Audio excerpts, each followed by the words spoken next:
4 సార్లు గవర్నమెంట్ రాలేదంట అట్లే వైసీపీకి చేస్తూ వచ్చిన గవర్నమెంట్ వచ్చిన తర్వాత ఇప్పుడు కనీసం నాకు పదవి రాకపోయింది ఏదే కానీ అసలు కార్యకర్తలకు మనం ఇన్నిసార్లు చెప్పి అతనికి ఓటు వేయించినాను.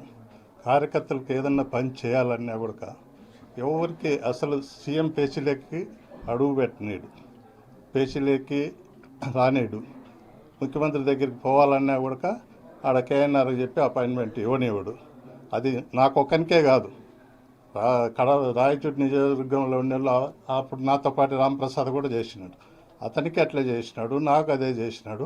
మైనార్టీ వాళ్ళకి అందరికీ, రాయచోటిలో ఉండే మైనార్టీ సోదరులకు అందరికీ ఎవరైతే ఆయనకు వ్యతిరేకంగా, మేమే వ్యతిరేకం కాదు, ఆడపోయి సీఎంకి ఏమైనా చెప్తారేమని భయంతో అతనికి ఎవరికి కానీ ఒక రకమైన లీడర్, మండల స్థాయి లీడర్లకు కూడా అవకాశం ఇవ్వకుండా ఆయన పేసీలకు కూడా రానికుండా కనీసం ముఖ్యమంత్రిగా ఉండి ఆయనకు 20 సంవత్సరాలు చేయించుకున్న తర్వాత కూడా ఆయన కనీసం ఆయనైనా ఆలోచన చేసి ఏమి ద్వారకా రాలేదు.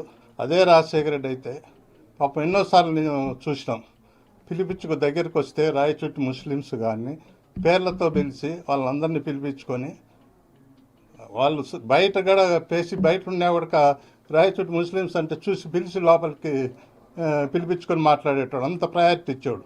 ఇతని ముస్లిమ్స్కు ఏమీ ప్రయారిటీ ఇవ్వడు, సీఎం దగ్గరికి పోనివాడు. ఆయన మీద ఎవరు కంప్లైంట్ చేస్తారో ఎవరు చెప్పకూడదు.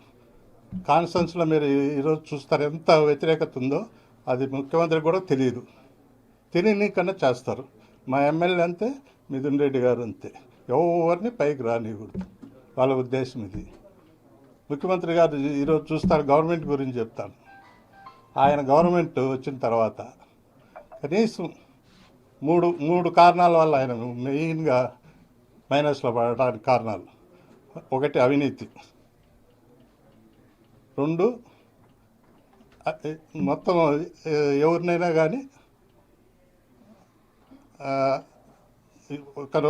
ఎవరన్నా అవేర్నెస్ చేస్తానంటే ఒక పాలిటీషియన్ కానీ ఇంకొకరు కానీ వ్యతిరేకంగా, పార్టీకి వ్యతిరేకంగా వెళ్తే వాళ్ళ మీద దాడులు చేయడం, వాళ్ళ ఆస్తుల మీద దాడులు చేయడం, వాళ్ళ మీద కేసులు పెట్టడం, ఈ విధంగా ప్రతి ఒక్కరిని సతాయిస్తున్నాడు. పార్టీ వల్లనే కాదు, మామూలు లీడర్స్ కూడా అదేవిధంగా చేస్తున్నాడు.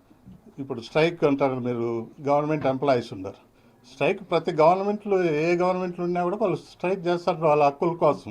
అది తప్పు కాదు, మనం ఇవ్వచ్చు ఇవ్వకపోవచ్చు.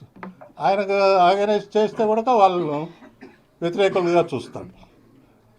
అది రెండోది. మూడోది ఎవరిని కలవకుండా పోవడం, ఎవరినే కానీ ప్రజలను కానీ ఆయనకు చేసిన ప్రజలకు రాజశేఖర్ ఏ విధంగా ప్రజలకు కలిసేవాడు, ఎన్నిసార్లు అపాయింట్మెంట్ ఇచ్చాడు. మార్నింగ్ 5 నుంచి అపాయింట్మెంట్లు ఉంది, అందరినీ కలిపి అందరినీ సాటిస్ఫై చేసిపోయాడు. అటోడు ఈయన ఎవరిని కలవడు, ఎవరికి కష్టం. ఎలక్షన్ల వరకు ఆయన వచ్చి చేయించుకుంటాడు కానీ తర్వాత ఆయన ఎవరికి పలకడు,